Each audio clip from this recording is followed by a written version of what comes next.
상상해 봅시다. 당신은 일어나서 상쾌한 기분을 느낍니다. 숙면을 취했으며 오늘 있을 파티가 기대됩니다. 오늘은 당신의 200번째 생일입니다. 당신은 AI가 환기와 온도를 조절하는 침실에서 밤을 보냈습니다. 그것은 당신의 몸이 적절한 양의 산소를 들이마셨다는 것을 의미합니다. 침대는 당신의 수면 패턴을 모니터링하고 미세 로봇은 당신이 자는 동안 몸 안에 약간의 손상이 있는 부분을 치료합니다.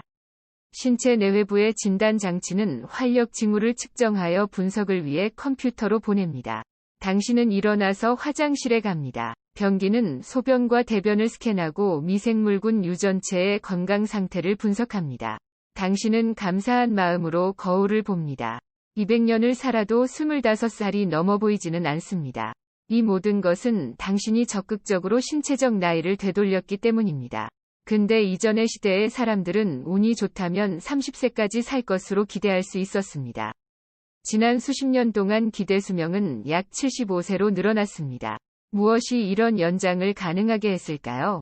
농업의 발전은 우리가 무엇을 어떻게 먹는지를 향상시켰습니다. 그리고 항생제와 같은 발명품은 수십억 명의 생명을 구했습니다. 일반적으로 헬스케어는 특히 산모와 아기를 위해 더 발전해왔습니다. 45년을 더 산다는 것은 놀랄 일이 아니라 시작에 불과합니다. 가까운 장래의 사람들은 115년, 150년 또는 200년을 살 수 있게 될 것입니다. 당신의 상식이 그것은 불가능하다고 말한다면 과학이 얼마나 빨리 발전하고 있는지 생각해 보십시오. 최초의 천연두 백신을 개발하는 데 200년이 걸렸습니다. 1895년에 소아마비가 발생했을 때 과학자들이 예방주사를 개발하기까지는 50년이 걸렸습니다. 그러나 2020년 코비드19가 퍼졌을 때 수백만 명이 생명을 구한 효과적인 백신은 1년 만에 개발되었습니다. 앞으로 인간 게놈 프로젝트, 인공지능 및 양자 컴퓨팅과 같은 발전은 우리가 결코 가능하다고 믿을 수 없었던 발명을 촉진할 것입니다. 사람들은 더 오래 살 것이며 생물학적으로 더 젊어질 것입니다. 따라서 회의로는 제쳐두고 장수혁명에 대한 모든 것을 배우십시오. 한 가지는 확실합니다. 장수혁명은 당신의 삶을 바꿀 것입니다. 우리는 질병 진단이 쉽지 않은 시대에 살고 있습니다. 전 세계의 의료 시스템은 과부하 상태이며 가장 유능한 의사라도 환자와 보낼 시간이 거의 없습니다. 세계의 많은 곳에서 특히 시골이나 자원이 부족한 지역의 사람들은 의사를 찾아가는 것이 어렵습니다.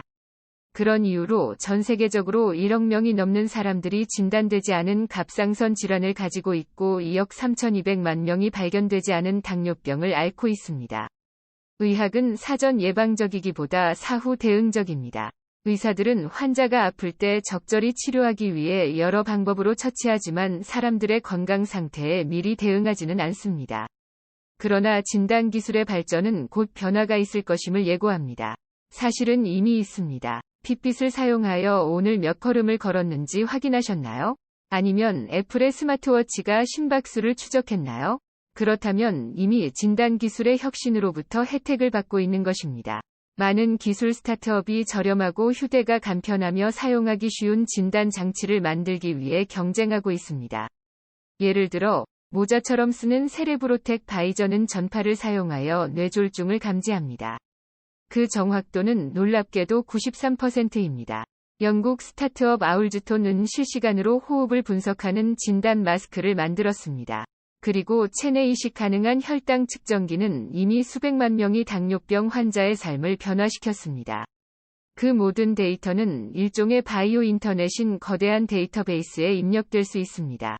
컴퓨터는 기계학습 알고리즘을 사용하여 전 세계 수백만 명의 사람들로부터 수집한 정보와 당신의 데이터를 비교할 것입니다. 이 데이터베이스의 일부는 이미 존재하고 있습니다. 23andme와 같은 회사 덕분에 유전 정보에 접근하는 것이 쉽고 저렴해져 당신의 건강을 위해 필요한 것들을 예측할 수 있습니다. 그런 다음 기계는 최신의 과학적 발견과 가족력, 미생물군집 및 생활 습관의 영향을 고려합니다. 그 결과로 내려지는 정확한 진단은 질병을 초기 상태에서 제거할 수 있도록 할 것입니다. 진단은 시작에 불과합니다. 가장 중요한 것은 이러한 알고리즘이 당신의 상황에 부합하는 적절한 치료 과정을 정확히 찾아낼 수 있다는 것입니다. 이것은 정밀의료라고 불리며 당신의 생명을 구할 수도 있습니다. 테레사는 죽음을 준비하고 있었습니다. 그녀는 겨우 50대 초반이었지만 유방암 3기였습니다. 암은 전이되어 그녀의 장으로 퍼졌고 힘든 화학요법조차 치료하지 못했습니다. 테레사는 참을 수 없는 고통으로 쇠약해져 갔으며 선택의 여지가 없어 보였습니다. 그러자 주치의는 그녀에게 무어스 암센터의 실험 프로그램을 추천했습니다. 이것은 그녀에게 마지막 수단이었습니다. 무어스 센터의 의사들은 AI를 이용하여 암세포의 DNA를 시퀀싱하고 분석했습니다. 그 정보를 바탕으로 그들은 사용 가능한 모든 항암 약물의 데이터베이스를 검색하고 가장 효과적인 약물을 찾아냈습니다. AI가 추천한 약물은 실험용 면역항암제 옵디뽀였습니다. 이 약은 일반적으로 피부, 신장, 폐암에만 사용되기 때문에 잘못된 선택처럼 보였습니다. 그러나 불과 4개월 만에 테레사의 암은 차도를 보였습니다. 지금까지 암과 같은 질병의 치료는 누구에게나 적용되는 만병통치약과 같은 처방을 사용했습니다. 그러나 모든 환자는 독특한 병력, 생활 방식 및 유전적 구성을 가지고 있습니다. 실제로 효과를 보려면 맞춤 치료가 필요합니다. 다행히 AI 발전으로 이것이 가능해졌습니다. 현재 환자들은 전적으로 의사의 기술과 전문성에 의존하고 있습니다. 그러나 이러한 기술은 의사마다 상당히 다양하며 최고의 의사라도 실수를 하고 휴일이 필요한 인간입니다. 더욱이 최고의 의사라도 모든 의학적 진보와 발전을 따라가려면 상당히 고군분투해야 할 것입니다. 매년 100만 건의 새로운 전문적 연구 성과가 나타납니다. 그리고 새로운 약은 매우 빠른 속도로 시장에 나옵니다. 이러한 문제는 어떻게 해결할 수 있을까요? 자연어 처리라고 하는 AI의 한 형태는 컴퓨터가 수억 개의 문서를 스캔하고 해당 정보를 환자의 건강진단 및 게놈 서열과 비교할 수 있게 했습니다. 그 결과 정확하고 각 개인에 적합한 진단과 치료가 이루어질 수 있습니다. 이 접근법은 이미 특정 환자를 위한 맞춤형 약물에 사용되었습니다. 또한 예방적 기능도 할 수 있습니다. 유전적 장애나 취약성을 정확히 찾아내고 질병을 예방하기 위한 생활 방식의 변화나 약물을 제안할 수 있습니다. 물론 컴퓨터가 의사를 대체할 수는 없습니다. 그러나 그러한 기술은 의료진이 일을 더 잘 할 수 있도록 하고 우리 각자에게 맞는 치료를 할 수 있도록 해줍니다. 컴퓨터에서 소프트웨어를 업그레이드하는 것처럼 유전자를 변경하고 다시 프로그래밍할 수 있다고 상상해 보십시오. 암과 같은 질병이나 HIV와 같은 바이러스를 조작할 수 있다고 상상해 보십시오. 아직 먼 미래의 이야기로 들릴지 모르지만 과학자와 의사는 우리의 DNA를 변경하는 기술을 가지고 있으며 이를 통해 우리가 한때 불치병으로 생각했던 질병을 통제하거나 퇴치하고 있습니다. 겸상적혈구 빈혈의 예를 보겠습니다. 이 질병에 걸린 사람들은 몸 전체에 충분한 산소를 운반할 수 없는 비정상적인 적혈구를 생성합니다. 환자는 만성 통증과 피로로 고통받고 있으며 기대 수명은 54세에 불과합니다. 그러나 의사들은 이제 이 상태를 유발하는 유전자를 변경할 수 있습니다. 그렇다면 유전공학은 겸상적혈구 빈혈을 치료하는 데 어떻게 도움이 되었을까요? 바로 매우 특별한 단백질을 배치시킴으로써 가능했습니다. 우리 몸은 바이러스와 싸우는데 아주 뛰어난 박테리아로 가득 차 있습니다. 침입자를 감지하면 어나인라는 단백질이 배치되어 바이러스를 표적으로 하고 감염된 세포에서 바이러스를 제거합니다. 노벨상을 수상한 의사인 제니퍼 도드나와 임마누엘 차펜티어는 이 단백질이 모든 바이러스를 표적으로 하도록 프로그래밍될 수 있음을 보여주었습니다. 이 과학적 돌파구 덕분에 의사들은 겸상적혈구 빈혈, 근위영양증 일부 및 심장질환을 퇴치할 수 있었고, 심지어 감염된 세포에서 HIV 바이러스를 제거할 수 있었습니다. 또 다른 유망한 형태의 유전자 요법은 건강에 해로운 세포에서 바이러스를 제거하는 대신 새롭고 건강한 세포를 체내에 주입하는 것입니다. 중증 복합 면역 결핍증은 신체가 감염과 싸우는 데 필요한 T세포를 생성하지 못하는 상태의 질병으로, 이 치료 방법은 SCID가 있는 아기를 치료하는 데 효과적이었습니다. 이와 관련된 유전자 치료법인 CAR-T세포 요법은 체내 T세포를 더 좋은 방향으로 수정함으로써 암세포를 더 잘 사냥하고 제거하도록 합니다. 이 치료법은 소아 백혈병과 비호지킨 림프종 치료에 효과적인 것으로 입증되었는데, 임종을 앞둔 환자에서도 효과를 보였습니다. 오늘날 유전자 치료법은 매우 비쌉니다. SCID를 치료하기 위한 치료비는 100만 달러에 가깝습니다. 그러나 기술이 발전하고 이러한 치료법이 더 널리 사용됨에 따라 그 가격은 하락할 것입니다. 암과 같은 질병은 우리의 일생에서 사라질 가능성이 큽니다. 공상과학 소설과 영화는 종종 기술 혁신을 예견하면서 불안한 문화를 조성하기도 합니다. 프랑켄슈타인은 한 남자가 실험실에서 창조되어 괴물로 변하는 이야기입니다. 또 로봇이 지구를 장악하는 많은 영화들이 기술이 가져올 불안을 다루고 있습니다. 그러나 기술의 발전이 정말로 불안을 가져올까요? 이제 그러한 시나리오는 그렇게 먼 이야기가 아닙니다. 과학은 현재 실험실에서 신체 일부를 만들 수 있는 단계까지 발전했습니다. 이미 많은 사람들이 무릎 및 고관절 교체와 같은 수술을 위해 보철 부품에 의존하고 있습니다. 미래에는 우리 몸의 자연과 인공의 경계가 더욱 불분명해질 것입니다. 우선 장기 교체부터 보겠습니다. 미국에서는 11만 3천 명이 넘는 사람들이 장기 이식 대기자 명단에 올라 있습니다. 그러나 기증자의 수는 훨씬 적고 모든 이식이 가능한 것도 아닙니다. 예를 들어 장기가 기증된다고 해도 혈액형 적합성과 같이 방해될 수 있는 요인들이 많습니다.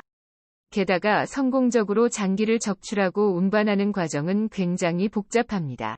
장기는 운송 중에 손상되어 환자에게 더 나쁜 결과를 초래하기도 합니다. 다행히 이식에 성공하더라도 대부분의 사람들은 평생 동안 면역 억제제를 복용해야 몸에서 거부 반응이 나타나지 않습니다.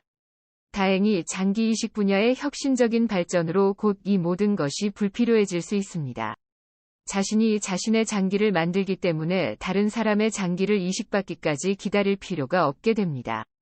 리지니시스라는 회사는 체내에서 작은 간을 성장시키는 기술을 개발했습니다. 이것들은 모두 림프절에 붙어 있다가 원래의 간이 제대로 작동하지 않으면 간을 대신할 수 있습니다. 또 다른 회사인 스트라타그래프트는 실험실에서 새로운 피부를 만들었습니다. 이 제품은 피부가 너무 손상되어 스스로 재생하지 못하는 화상 환자에게 도움을 주고 있습니다. 시력에 문제가 있는 경우에는 어떤 해결책이 있을까요? 미래에는 3D 프린팅된 각막을 사용할 수 있을지도 모릅니다. 뉴캐슬 대학의 공학자 팀이 줄기세포와 단백질이 포함된 바이오잉크를 사용하여 각막을 만드는 데 성공했습니다. 3D 프린트된 각막은 실제 각막과 똑같이 작동합니다. 세컨드 사이트라는 미국 회사는 망막과 뇌 사이에 정기적 네트워크를 만들어 시력을 완전히 상실한 사람들에게 시력을 회복시키는 방법을 고안했습니다.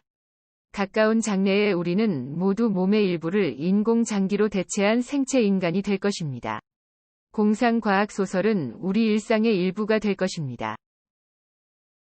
한 유명한 유튜브 영상 속에는 공원에서 신나게 노는 소녀의 모습이 담겨 있습니다.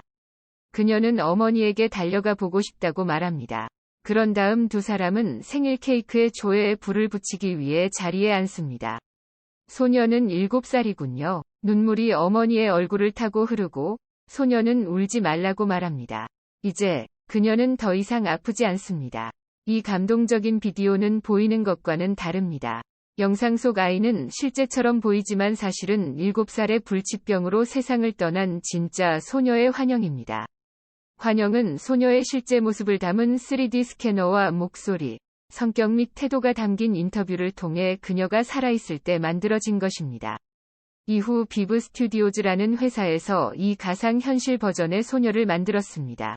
이를 통해 소녀의 어머니는 딸이 그리울 때마다 딸 모습의 환영과 상호작용할 수 있습니다.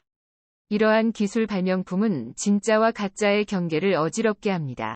7세 소녀의 아바타가 실제 아이처럼 보이고 소리를 내고 움직인다면, 그리고 프로그램이 원래 소녀가 했을 법한 말을 자연스럽게 한다면 아바타 소녀는 원래 소녀 인격의 연장선이라고 볼 수 있을까요?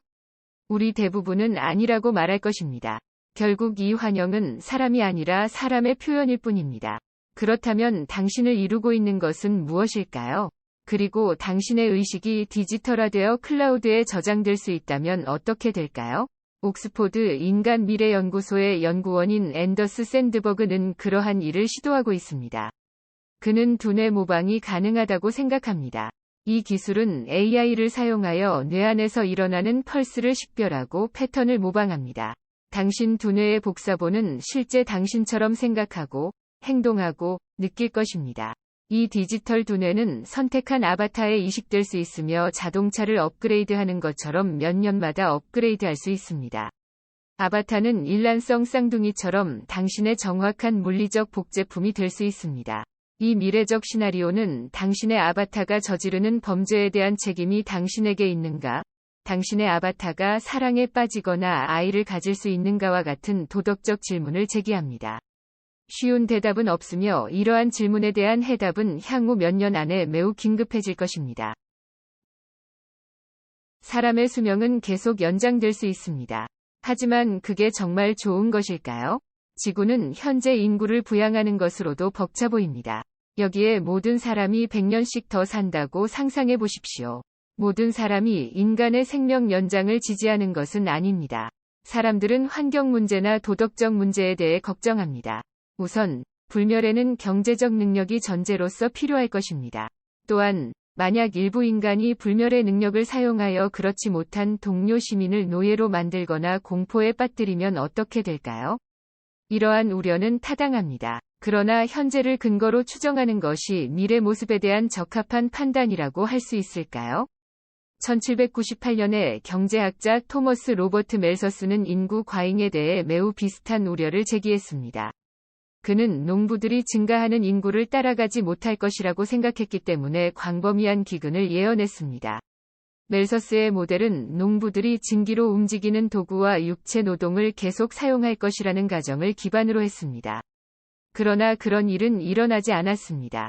자동화된 농기계, 냉장 운송 및 유전공학과 같은 발명품이 농업을 완전히 변화시켰기 때문입니다.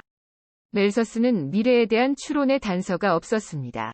그것은 우리도 마찬가지입니다. 사람들이 200세까지 살 수 있을 때쯤 지구가 어떤 모습일지 누가 알겠습니까? 실험실에서 키운 고기와 같은 발명품은 축산업과 그에 수반되는 모든 환경 파괴를 근절할 수도 있을 것입니다. 이는 시작에 불과합니다. 예상하지 못한 다른 흥미로운 혁신들이 나타날 수도 있습니다. 이제 다른 관심사를 살펴보겠습니다. 불로장생이 부도덕한 부분이 있을지도 모른다는 두려움입니다. 그것은 인간이 새로운 의료기술을 어떻게 사용할 것인가에 대한 질문에서 비롯됩니다. 일부 사람들은 현재의 부와 권력 격차가 더 커질 것이라고 두려워합니다. 독재자가 수명과 권력을 무기한 연장할 수 있다고 상상해 보십시오. 아니면 부유한 사람들만 신체를 강화하고 수명을 연장할 수 있다고 생각해 보십시오. 이러한 우려는 현실에 확고히 뿌리를 두고 있습니다. 그러나 다시, 우리는 오늘 우리가 경험하는 문제가 내일에도 있을 것이라고 단정할 수는 없습니다. 자가 진단 및 인공지능 의사와 같은 기술은 실제로 의료를 보다 민주적으로 만들 수도 있습니다. 오늘날 병원이나 진료소에 접근하기 어려운 수백만 명의 사람들은 미래의 간단한 스마트폰 앱을 통해 생명구조 및 치료의 혜택을 받을 수 있을 것입니다.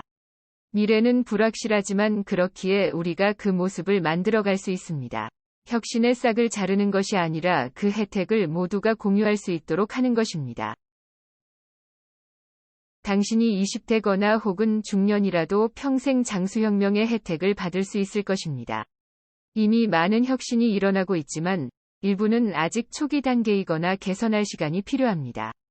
따라서 엄청난 이점을 얻으려면 가능한 한 오랫동안 건강을 유지해야 합니다. 당신의 건강은 지금 당신의 손에 달려 있으며 건강을 유지하기 위해 할 수 있는 일은 많습니다. 우선 정기적인 검진을 받으시기 바랍니다. 많은 형태의 암은 조기에 발견하면 완전히 치료할 수 있습니다. 이미 진행이 된 상태라면 그렇지 못하겠지만요. 40대 이상의 남성은 췌장암 검진을 받아야 하고, 여성이라면 정기적인 유방암과 자궁경부암 검진이 필수입니다. 혈액 검사를 완료하고 갑상선 건강검진을 예약하십시오. 스마트폰이나 피트비트과 같은 웨어러블 기기에서 자가 진단이나 모니터링 도구를 활용하는 것도 잊지 마세요. 당신이 먹는 것도 잘 관찰해야 합니다. 채소, 좋은 지방, 통곡물이 많이 함유된 지중해식 식단을 섭취하면 전반적인 건강을 증진시키는 것으로 입증되었습니다. 또한 암이나 당뇨병이 발병하거나 심장마비로 사망할 가능성도 크게 줄일 수 있습니다. 반면에 붉은 고기, 동물성 제품, 설탕 또는 가공식품을 너무 많이 섭취하는 것은 정반대입니다. 최근 스페인 연구에서 2만 명을 대상으로 설문조사를 실시한 결과 식단이 좋지 않은 사람들은 사망 위험이 18% 더 높은 것으로 나타났습니다. 물론 담배나 술과 같은 일반적인 유해한 습관도 피해야 합니다. 그런 습관들이야말로 우리 가까이에 있는 살인자입니다. 담배만으로 미국에서 매년 50만 명이 사망하니까요. 건강을 유지하기 위해 할 수 있는 다른 생활 방식의 변화는 규칙적인 운동입니다.